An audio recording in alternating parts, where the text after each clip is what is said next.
व्यक्ति रुद्राक्ष को पहन करके भगवान शिव के ही स्वरूप हो जाता है। और मुख्य रूप से रुद्राक्ष 14 मुखी तक होते हैं।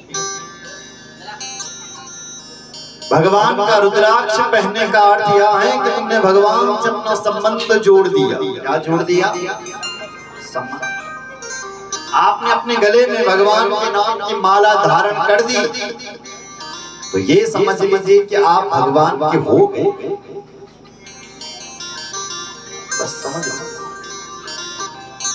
कैसे। आपकी तरफ तो यमराज, नरकों में तो वो व्यक्ति जा ही नहीं सकता जो रुद्राक्ष पहन लेता है। यमराज तो उसका कभी दर्शन भी नहीं करता, ले जाना तो दूर रहा, कभी उसके पास भी नहीं आता। और ये समझे आप कि पुलिस वालों से कब तक डर लगता है? जब तक आपका संबंध किसी बड़े नेता से नहीं है। यूं समझिए कि आपकी जान पहचान यदि बड़े बड़े एमएलए से है, बड़े बड़े मंत्रियों से है, तो आपसे कोई गलती हो भी गई, कभी ना कोई गलती हो गई, पर आपका संबंध यदि मंत्रियों से है, तो पुलिस वाले आएंगे तुम्हें पकड़ने के लिए कि तुम गलती करेंगे, पर हाथ जोड़ते हैं अलग पुलिस वाले। क्यों? कि उन्हें पता है, वो जानते हैं कि तुम्हारी जो पावर है वो बड़े बड़े नेताओं तक है। खबरदार जो तुम पर हाथ लगाए। और वही विडंबना देखिए, जिसकी बड़े बड़े नेताओं के साथ कोई जान पहचान नहीं होती, जो साधारण व्यक्ति रहता है, उससे कोई गलती हो जाए, पुलिस वाला डंडा मारते हैं, खदेड़ते हैं,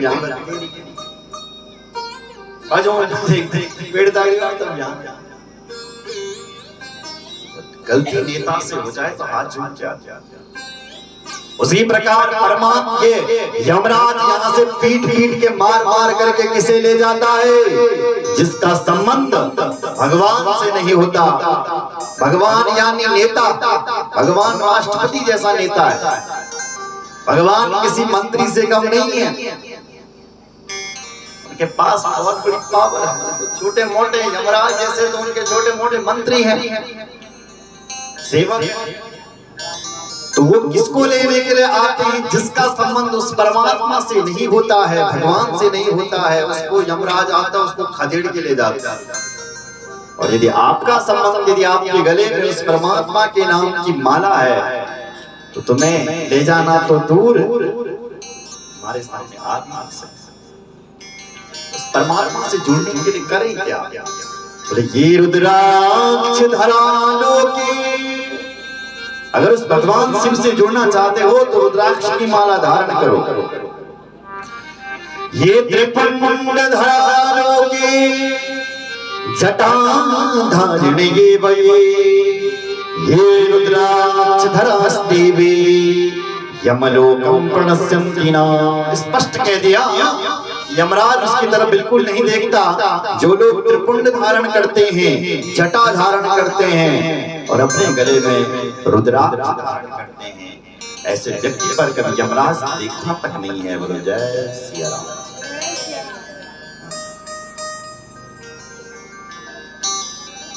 यहीं पर ही विश्वेश्वर संहिता को इन्होंने प्रणाम किया, रुद्र संहिता में प्रवेश किया। मंगलाचरण कर रहे हैं व्यास जी महाराज। गुरु भक्त वत्सल भगवान की जय। जगतः पितरम शंभो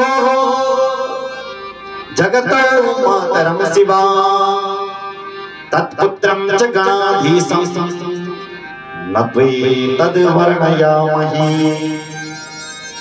व्यास जी बोले, जगत के जो माता पिता हैं, जगत के जो पालनहार हैं, तत्पुत्रम जिनका पुत्र गणाधीश है, गणपति जी हैं, ऐसे भगवान को हम प्रणाम करते हैं। बोलो जय सिया राम।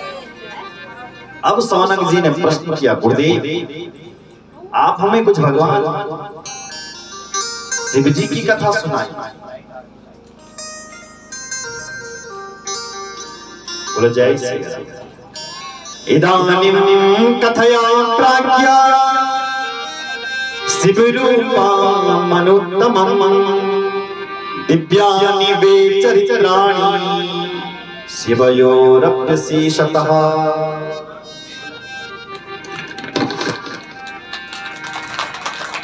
बोल शंकर भगवान की जय।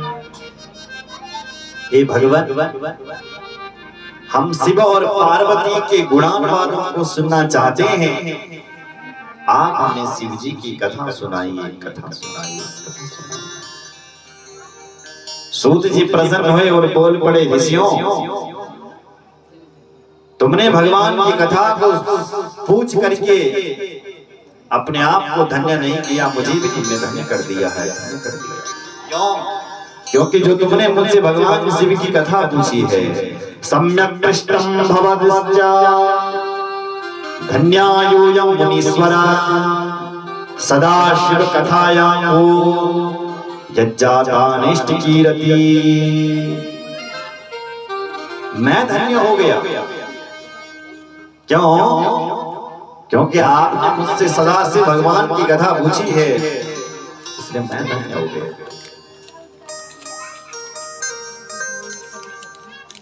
इधर देखो मेरी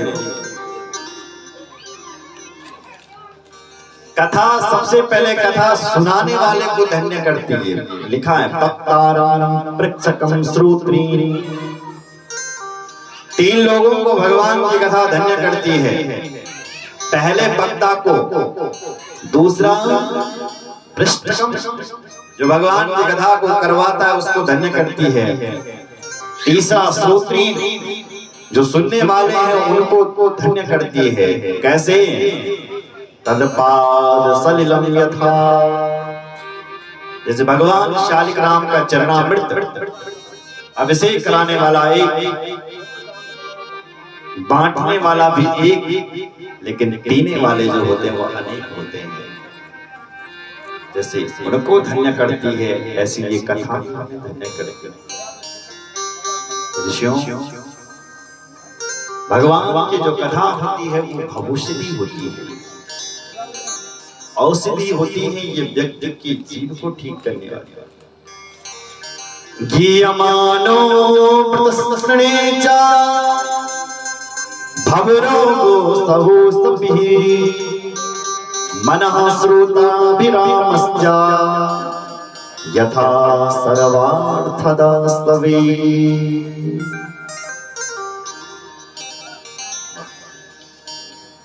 भगवान की जो कथा होती है वो भवसिद्धि होती है, औषधि। दवाई मंगल भगवान की कथा क्यों होती? दवाई दवाई और कुछ दवाई मीठी भी होती। वैसे आयुर्वेदिक तो बहुत कड़वी होती है, लेकिन भगवान की जो कथा की जो ये दवाई है ये होम्योपैथी जैसी दवा है। मीठी मीठी दवाई चबाते जाओ और रोग को जड़ से मिटाते जाओ। ऐसे भगवान की कथा मीठी मीठी सुनते जाओ और रोग को मिटाते जाओ, पापों को मिटाते जाओ। इसलिए ये भवसिद्धि है। बोलो जय श्री राम। इसको सुनो।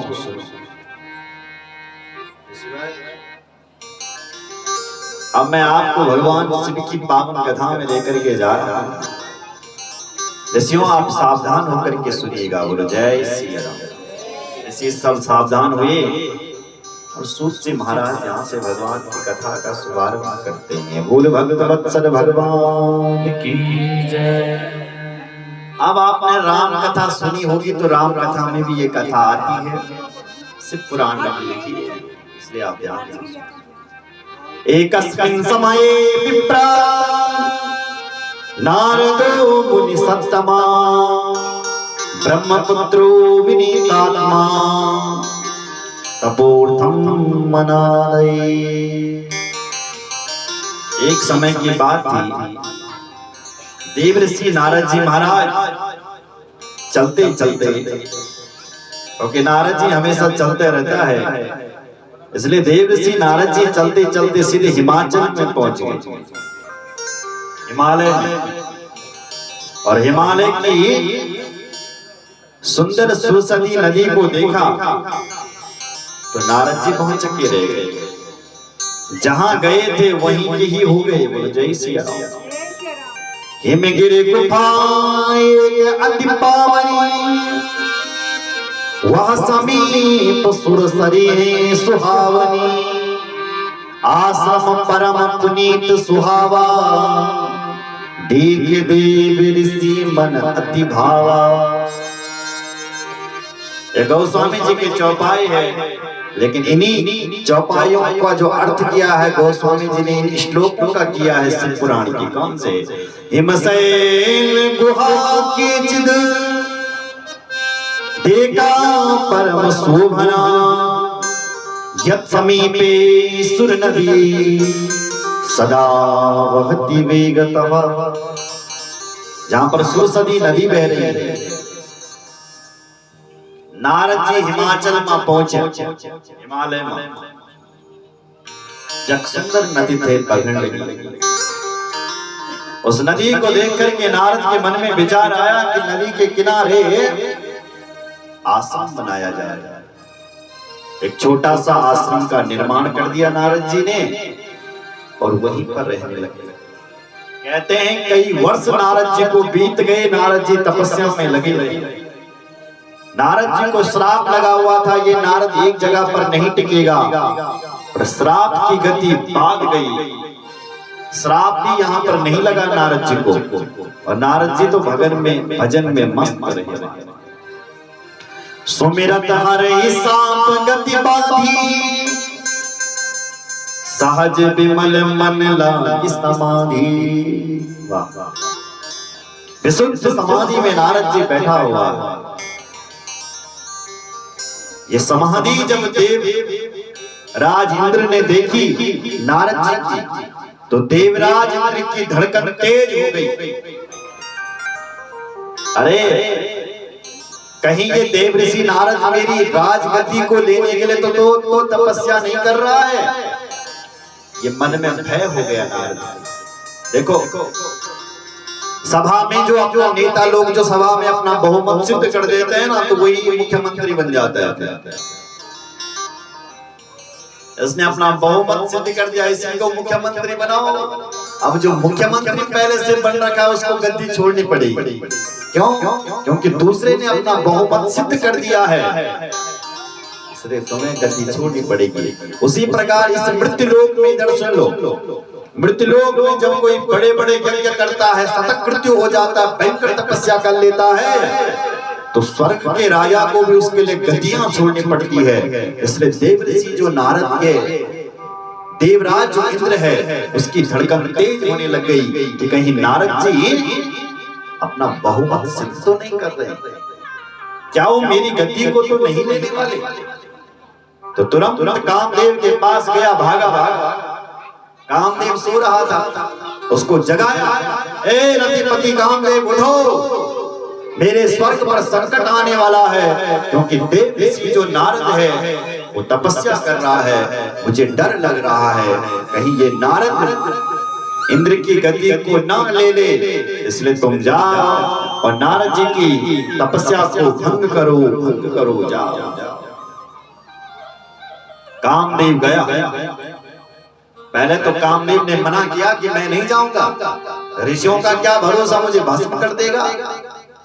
इंद्र ने कहा कि तू नहीं जाएगा, मैं तेरे को जान से मार दूंगा, तो उसको जाना पड़ा। गया महाराज, और कामदेव ने अपनी कई कलाओं को उखरित कर दिया। कामदेव के कई बाण होते हैं, रोचन, स्तोमन, हर्षण, मोहन, कामदेव के बाण हैं। एक एक बाण कामदेव ने नारद जी पर चलाना शुरू कर दिया, पर नारद जी पर कोई फर्क पर नहीं पड़ा। न बभूव मुनिश्चेतो विकृतं मुनि सत्तमा, भ्रष्टो बभूव तंगरसो महेशानुग्रहेणः। कहता है जिसके ऊपर भगवान की कृपा हो जाए उसको काम कैसे प्राप्त कर सकता है। नारद की समाधि पर कोई फर्क नहीं पड़ा। गोस्वामी जी इस कथा को लिख रहे थे अपनी लेखनी में, और उन्होंने तुरंत व्यंग कर दिया। क्या व्यंग? बोले देवराज इंद्र को देखो, इसकी समस्या ऐसी है जैसे एक कुत्ते की समस्या है। कुत्ते की कैसे? सूख हाडले भाग सठ स्वान रखी मृगराज, छीन ले जन जान जन तेमी सुरपति लाज। तेमी सुरपति लाज। देखो सुरपति यानी सुर कहते हैं देवताओं को, इसलिए देवताओं का जो पति है, राजा है, उस राजा को शर्म भी नहीं आ रही है जो देव ऋषि नारद जी पर उंगली उठा रहा है, जो देव ऋषि नारद जी के लिए इतना गलत सोच रहा है। कैसा गलत? और जैसे कुत्ता सोचता है। इधर देखो मेरी ओर। एक बार क्या हुआ कि कुत्ता गया जंगल में, कुत्ता थे नहीं जंगल में पार और अचानक तैन दबुड़ के देख मंत्र भुड़ की एक हड्डी थे पड़ी हड्डी। तो कुत्ता ने जगह हड्डी उठाई और अपना मुख में दिन रखी। जैसी मुख में रखी हड्डी तो हड्डी को चूस रहा था। इतने में क्या हुआ, किसी सिंह की गर्जना सुनाई पड़ी गई। बागन डुगड़ताल मार जन बागन डुगड़ताल मारता कुत्ता भाग। क्यों भागा? बोले कुत्ता इसलिए भागा कहीं ये शेर ना आ जाए और मेरी इस हड्डी को मेरे से चुरा करके न ले जाए। अरे इस मूर्ख कुत्ते को ये नहीं मालूम कि शेर तो किसी का किया हुआ शिकार तक नहीं खाता है, वो तो अपने आप शिकार करता है। शेर वो वन का राजा है, तब वो खाना खाता है जब पहले अपने आप शिकार करता है। ये तेरी सूखी हड्डी का क्या करेगा रे? और कुत्ता ती सूखी हड्डी बाहर सूखा कहीं शेर ना आ जाए और उसको चुरा करके न ले जाए मेरे से, इसलिए भागा। उसी प्रकार ये जो देव ये जो देवराज इंद्र है, ये भी कुत्ते की भांति सोच रहा है कि कहीं नारद जी मेरी स्वर्ग की गद्दी को न छीन ले, इसलिए बड़े बड़े विघ्न निकाल रहा है। अरे नारद जी को तो इन चीजों से मतलब ही नहीं है। अगर मतलब होता तो उन्होंने विवाह किया होता। उनके बाप ने उनके लिए कितनी कोशिश की कि नारद मैं तेरे लिए बहुत कन्याएं ढूंढ करके ला सकता हूँ। ब्रह्मा जी कह रहा है नारद के लिए, लेकिन नारद ने कहा बिल्कुल नहीं, मुझे इन चीजों से प्रलोभन नहीं है, मैं जैसा हूँ ऐसा ठीक हूँ, मुझे ये चीजें नहीं चाहिए। अगर नारद को भोग विलास करनी होती तो पहले कर लेते, तेरे स्वर्ग से उनको क्या लेना देना था। पर ये सोच रहा है कि कहीं स्वर्ग की चीजें ना ले ले, मेरी गद्दी को ना ले ले, इसलिए कुत्ते का जैसा व्यवहार कर रहा है। फिर भी कामदेव को भेजा। कामदेव ने अपने 5 बाण चला दिए महाराज। और लिखा है आगे, भयहो न नारद मनु कछुरूसा, कहे प्रिय बचन काम परितोषा। नारद जी के मन में कोई भी विकार उत्पन्न नहीं हुआ। काम को आते हुए भी नारद जी ने अपने आंखें खोले। नारद जी चाहते थे तो कामदेव को भस्म कर देते थे, पर नारद ने ऐसा नहीं किया। इसलिए नारद जी ने अपने क्रोध को भी जीत लिया। सुन रहे हैं? काम को तो जीत लिया नारद जी ने, पर अपने क्रोध को भी कंट्रोल। और भगवान कहते हैं जो लोग अपनी इंद्रियों को अपने कंट्रोल में रखते हैं वो लोग मुझे बहुत अच्छे लगते हैं। सुन रहे हैं? भगवान ने हमें 10 इंद्रियां दी है, 5 ज्ञान इंद्रियां और 5 कर्म इंद्रियां, एक बुद्धि दी है। भगवान कहते हैं इस बुद्धि के बल पर तू इन इंद्रियों पर विजय को प्राप्त कर रहे।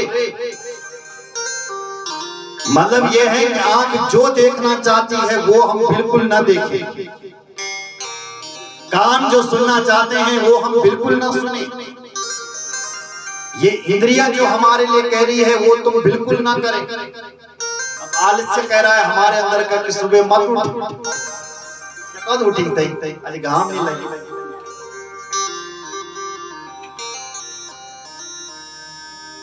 इंद्रियां अपनी अपनी ओर खींच रही। ये जीभ कहती है क्यों व्रत रखता है, सुंदर सुंदर पदार्थ बन रहे खा ले।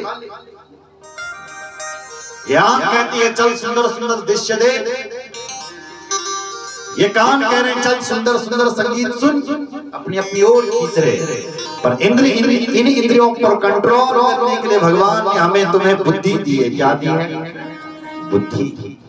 भगवान कहते हैं इस बुद्धि के सारे इंद्रियों को अपने बस में कर सकता है। तो नारद जी ने अपने क्रोध और काम को अपने बस में कर दिया।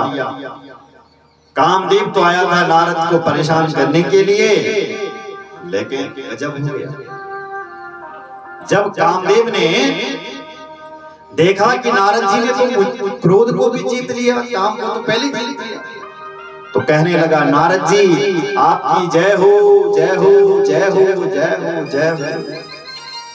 नारद जी की जय जयकार कर रहा है। कामदेव उठा महाराज, उसने स्वर्ग में गया और स्वर्ग में जय जयकार कर रहा है।